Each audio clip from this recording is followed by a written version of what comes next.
Hey, welcome to another episode of AI Heroes. I'm here at Cannes Lions at Insights Lighthouse 2025. Delighted to have Rodrigo Oliveira Milanez from PVH. He's the Director of Consumer Insights. Rodrigo, welcome to the show. Thank you for having me. Oh, fantastic. Well, first up, maybe just tell the listeners a little bit about what you do at PVH and what that role encompasses. Yeah, sure. I'm responsible for digital insights at PVH for both brands, Klein and Tommy Hilfiger. And it's basically trying to piece together all the different data sources across the digital landscape. So looking at integrated search, social, influencer data, and now generative AI as well. And then adding that extra layer of traditional market research, quant, consumer panels, and so on to have a really comprehensive view of our consumers globally. That's awesome. And so obviously a lot changed in the digital landscape now, particularly with regards to search and kind of the role of generative AI there. What are you kind of seeing and how are you thinking about that kind of shift in consumer behavior with things like Perplexity and ChatGPT being so much more important than Google? Yeah, I think, I've worked at Google for 12 years actually prior to joining PVH, so I'm a bit biased on search. But my view is that they will sooner rather than later become one and the same. I mean, you already see Gemini being the first results when you do a search on Google, right? They just launched it recently.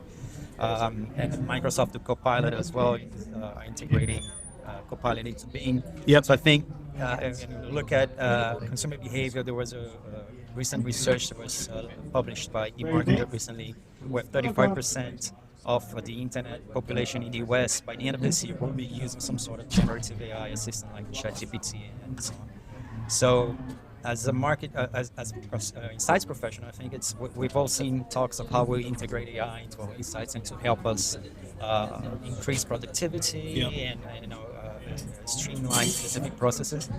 But I think the holy grail is actually understand how consumers are searching for your brand or engaging with your brand within those generative AI assistants. So how are they talking about your brand within ChatGPT and so on? Especially now, like I said, where at least more than a third of the internet population will be using ChatGPT, either complementing search or replacing search.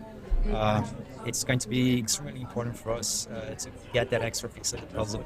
Otherwise, we'll be missing out on a lot of interesting insights. For sure. And what do you think about the whole kind of agentic movement, this idea that potentially in the next 18 to 24 months, we'll have, personal agents essentially making buying decisions and, changing e-commerce really forever? Yeah, I think it'll be great for specific sectors. I mean, like we saw in the discussions earlier today, will AI kill creativity, right? Yeah, I think it depends on how you interact with it and what role you give AI in your creative process and the creative flow. If you, depending on your industry and your products, maybe there's a use for going as close as 100% led by AI. But I think in most industries you still want to have human involvement there, and I think AI agents will be able to streamline a few more manual processes and so on. But I think ultimately you don't want AI doing the creativity. Maybe it can help you with brainstorming ideas and so on, but maybe don't bring the seeds first and then ask AI to help branch it out and so on, but not necessarily lead the way, I think, across creativity. That'll, your mileage may vary depending on where you work. Yeah, I mean, I think there's definitely a lot of approaches. What I've been really interested in is how that AI can enable more time for critical thinking, more time, less time focused on doing the work and delivering the work, and more time focused on the bigger business picture. Exactly. So, give an example at TVH, we do a lot of sort of talent assessments. So people, what kind of celebrities, influencers we want to partner with our brands. And before using AI, we would do maybe 9, 10 at best talent assessments per month. After using AI to help us streamline this and identifying red flags of these persons, celebrities, of being accused of something. What are the opportunities? How strongly do they tie into our brands and our values and so on? So after using GenAI to help us with that, we increased from 9 per month to about 30 Okay. So it really helped us. That's just one example. Yeah, yeah. Plenty of others, but it really helped us streamline, especially because we're a small team there. So we need to be really scrappy and really prioritize. And that was great because again, it saved us from doing manual work to actually adding that extra value that only we can to do the analysis, the insights. How does this fit into our brand strategy? What are the red flags and so on? Yeah, you talk about obviously a small team. I think everyone's facing that pressure of how do we do more with less and trying to be AI first. Are there any areas where you think that we should be pausing and maybe not jump in as head first? Everyone gets very excited about the new tech and the shiny new things, but what for you is an area where potentially we should be proceeding with a bit more caution?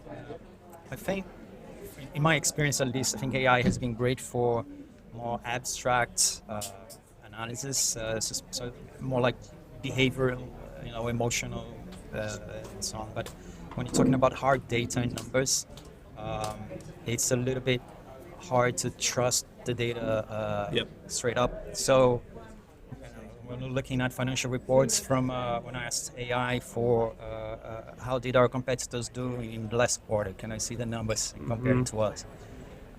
Even when I double check the source, I ask AI, well, where did you get this from? And then I go there and it's like the brand's investors page. Yeah. And then I go there and I look at the report, it's a completely different number. Yeah. So, I mean, what's the point of using AI if I need to double check and sometimes even triple check? I'm actually doing more work. Yeah.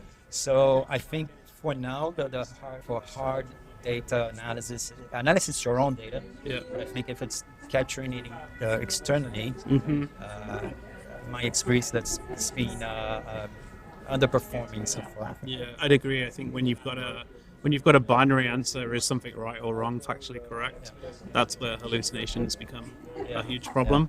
Obviously, when you're doing more creativity, innovation, what's a white space, making those connections, that's where I really feel that it's adding most value to the process. Yeah, I think when it's helping you branch out and think outside the box, so think about product analysis, product gaps, product innovation, and so on, based on your current lineup and what consumers are asking for. Yep.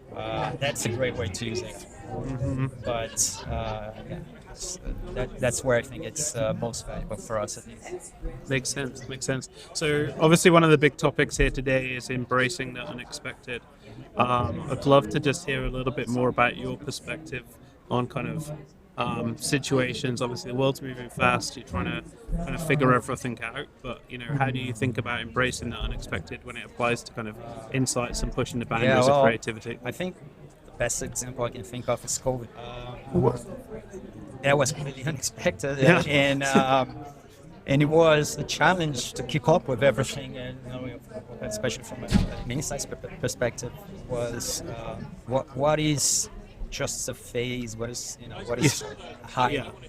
In March, April, the best-selling product in the US was a bread making machine. Yeah. How many people are breaking their own breads nowadays? Right? Yeah. So it's like there's quite a few pelotons gathering dust as well. Exactly. Yeah. That's true. But so what is it? I think it's funny, like when you see something unexpected like COVID, just being able to figure out and cut through the noise and figure out, okay, what's here to stay? What is a true shifting consumer behavior? So like hybrid work, remote work, and so on. And what is just a temporary thing? So and then saw like increasing bicycle sales, at least in the Netherlands, where we're based, but all across Europe actually, because people were more concerned in taking public transports during COVID and so on. So as an apparel brand, okay, if people are buying more bicycles, e-bikes and whatever, and the weather here is terrible, they're gonna need more rain jackets and stuff like that to help them brave the elements. So how can we see this the sales, increasing sales of e-bikes impacting our brand, or again, people who are looking for remote or hybrid work, how can our HR, culture adapt to this if it's an ongoing thing after COVID is done?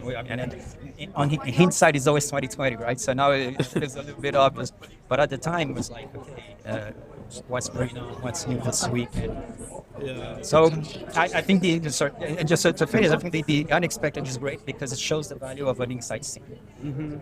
Yeah, I feel like COVID, as bad as it was a real shot in the arm for the role of insights, and every CEO kind of had to pivot to, oh, actually, Yeah. we don't know as much as we thought we did. And without the unexpected, there's no point in having an insights team, I guess. So Exactly. Well, Rodrigo, thanks for spending some time with us. Enjoy the rest of the event, and yeah, thanks for being a guest. appreciate it. Cheers.